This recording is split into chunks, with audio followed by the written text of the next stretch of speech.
नमस्कार साथियों, मैं उज्ज्वल टैलेंट हंट में आपका हार्दिक स्वागत करता हूं। टैलेंट हंट एक एजुकेशनल चैनल है जो आपको सारे विषयों से संबंधित आपको ज्ञान की प्राप्ति कराता है। उन्हीं विषयों में से एक विषय हिंदी है जो आपको हम पढ़ाएंगे। आइए साथ में पढ़ते हैं और अपने भविष्य को आगे बढ़ाते हैं।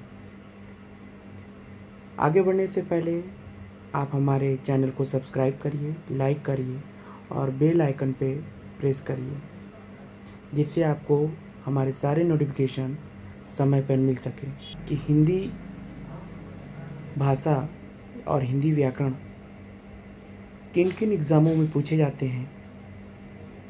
ये बहुत सारे एग्ज़ाम हैं, जैसे यूपी ट्रिपल एससी है, पीसीएस है, ग्राम पंचायत अधिकारी है, ग्राम विकास अधिकारी, UP police constable, UP police SI, Allahabad high court, लेखपाल, ग्रामीण bank, TGT, PGT, UP TET इत्यादि बहुत सारे एग्ज़ाम हैं जहां हिंदी व्याकरण या हिंदी के प्रश्नों से संबंधित प्रश्न पूछे जाते हैं आपसे।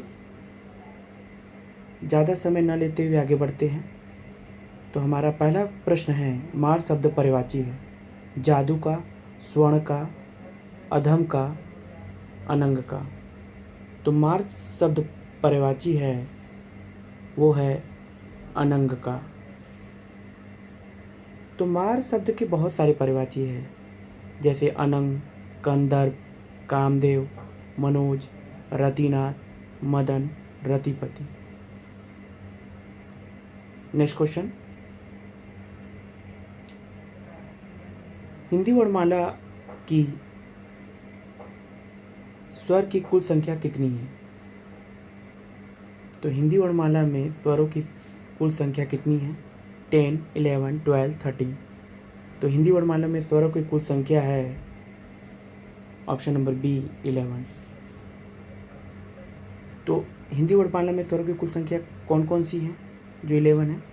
अ, आ, छोटी, बड़ी, छोटा ऊ, बड़ा ऊ, री, ए, ऐ, ओ, औ। ये हिंदी वर्णमाला में स्वरों की कुल संख्या है। नेक्स्ट क्वेश्चन, तो जिन शब्दों से व्युत्पत्ति का पता नहीं चलता उन्हें कहा जाता है, वे शब्द कहलाते हैं देश राज। तो देश राज से शब्दों की व्युत्पत्ति का पता नहीं चलता।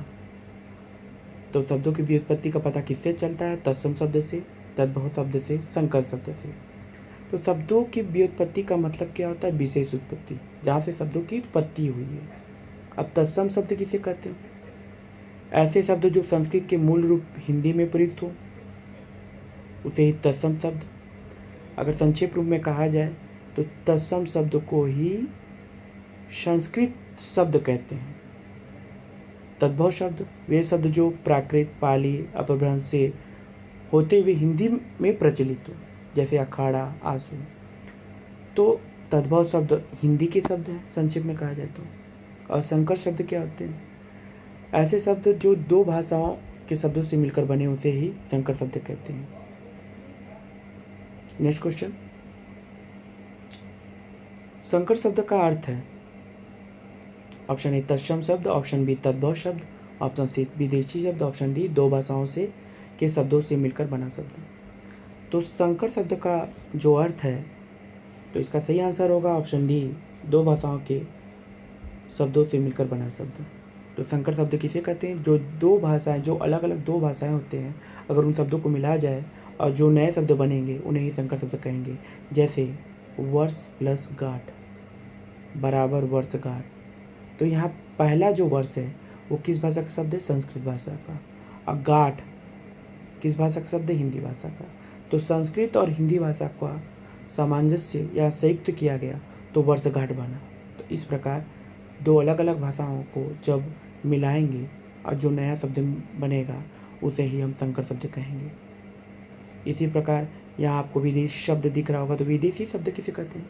वे शब्द जो भारतीय आर्य भाषाओं से भिन्न जाति परिवार से या भिन्न विदेशी जाति परिवार से, उन्हें ही विदेशी भाषा कहते हैं। जैसे अरबी, फारसी अंग्रेजी, फ्रेंच, जापानी आदि। नेक्स्ट क्वेश्चन,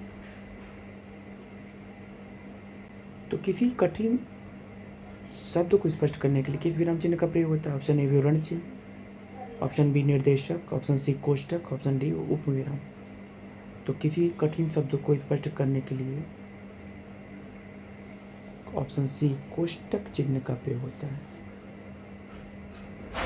तो कोष्टक चिन्ह क्या होता है? अगर कोई भी शब्द कठिन हो, अगर नहीं समझ में आ रहा है, तो पुस्तक में कोष्टक लगाकर उसका साधारण शब्द लिखा जाता है, जिससे सारे व्यक्ति को स्पष्ट रूप से वो शब्द समझ में आ जाए, कठिन शब्द समझ में आ जाए। विवरण चिन्ह में 2 बिंदी ऊपर नीचे करके डैश होता है, उसे विवरण चिन्ह कहते हैं। तो विवरण चिन्ह में क्या होती है? ऐसे शब्द जिनमें जानकारियाँ और सूचनाएं होती हैं, उन्हें विवरण चिन्ह कहते हैं। इसी प्रकार उपविराम का दूसरा नाम अपूर्ण विराम है। जैसे प्रदूषण, विसर्ग, एक अभिशाप, ये क्या है? उपविराम है या अपूर्ण विराम है। नेक्स्ट क्वेश्चन, जहां योजक चिन्ह का प्रयोग नहीं करते पहचानिए। 2 संयुक्त क्रियाएं एक साथ प्रयुक्त हो, रीतिवाचक और परिमाणवाचक क्रिया विशेषण में प्रयुक्त 2 अवयवों में, जब क्रिया की मूल धातु के साथ प्रेरणार्थक क्रियाएं हैं, कर्मधारय समास से बने शब्दों में योजक चिन्ह का प्रयोग। तो जहाँ योजक चिन्ह का प्रयोग नहीं करते हैं, तो यह इसका सही आंसर होगा ऑप्शन डी, कर्मधारय समास से बने शब्दों में योजक चिन्हों का प्रयोग। तो योजक चिन्ह का प्रयोग कहाँ कहाँ करते हैं? ऑप्शन ए, 2 संयुक्त क्रियाएं एक साथ अगर जोड़नी हो या प्रयुक्त करनी हो तो वहाँ योजक चिन्ह आएगा। ऑप्शन बी, रीतिवाचक और परिमाणवाचक क्रिया विशेषण में प्रयुक्त 2 अवयवों में योजक चिन्ह का प्रयोग किया जाता है। और ऑप्शन सी, जब क्रिया की मूल धातु के साथ प्रेरणार्थक क्रिया हों तो वहाँ भी योजक चिन्ह का प्रयोग किया जाता है। नेक्स्ट क्वेश्चन, तो सही विराम चिन्हों वाला वाक्य कौन सा है? तो इसका सही आंसर होगा ऑप्शन नंबर सी, छी तुमने तो नामी डुबो दिया। इसमें संबोधन चिन्ह लगा है, इसलिए हमारा सही विराम चिन्ह क्या होगा? छी तुमने तो नामी डुबो दिया। नेक्स्ट क्वेश्चन, तो किसी बड़े चिन्ह या बड़े अंश का संक्षिप्त रूप दर्शाने के लिए ऑप्शन ए, लाघव चिन्ह का संक्षिप्त रूप से प्रयोग होता है। अब लाघव चिन्ह को संक्षिप्त रूप में कैसे दर्शाया जाए? जैसे डॉक्टर, डॉक्टर को लाघव चिन्ह के रूप में कैसे दिखाएंगे? डा और लाघव चिन्ह। प्रोफेसर, प्रो लाघव चिन्ह। उत्तर प्रदेश, उ लाघव चिन्ह, प्र लाघव चिन्ह। लाघव चिन्ह का मतलब होता है एक छोटा सा सर्किल, छोटा सा गोला, उसे ही हम लाघव चिन्ह कहते हैं। नेक्स्ट क्वेश्चन है, किस शब्द में ए स्वर नहीं है? ऑप्शन ए वैदिक, ऑप्शन बी ऐक्य, ऑप्शन सी पैतृक, ऑप्शन डी स्नेह। तो किस शब्द में ए स्वर नहीं है? तो इसका सही आंसर होगा ऑप्शन ए वैदिक। तो वैदिक में ए स्वर नहीं है। नेक्स्ट क्वेश्चन,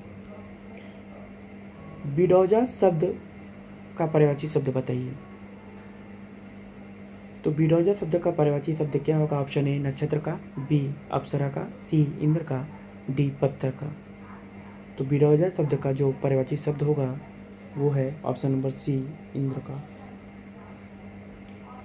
तो बिडौजा के और भी पर्यायवाची शब्द हैं, जैसे सुरपति, सचिपति, मधवा, शक्र, पुरंदर, देवराय, अमरपति। तो इतने सारे क्या हैं? बिडौजा का पर्यायवाची शब्द है।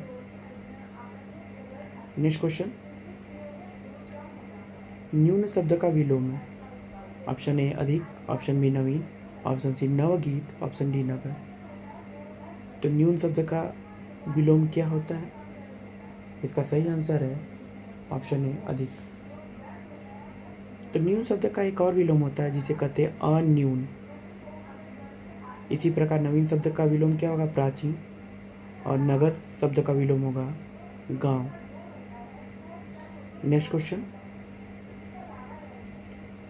पुष्ट शब्द का विलोम है। ऑप्शन ए चिड़, ऑप्शन बी दुष्ट, ऑप्शन सी पुरस्कार, ऑप्शन डी प्रकृति। तो पुष्ट शब्द का विलोम क्या होगा? तो इसका सही आंसर है ऑप्शन नंबर ए क्षीण। तो पुष्ट शब्द का विलोम होगा क्षीण। क्या होगा? तो पुष्ट शब्द का क्या विलोम होगा? तो पुष्ट शब्द का विलोम होगा ऑप्शन नंबर ए क्षीण। इसी प्रकार दुष्ट का विलोम होगा सज्जन, पुरस्कार का विलोम होता है दंड। नेक्स्ट क्वेश्चन, सौम्य शब्द का विलोम है।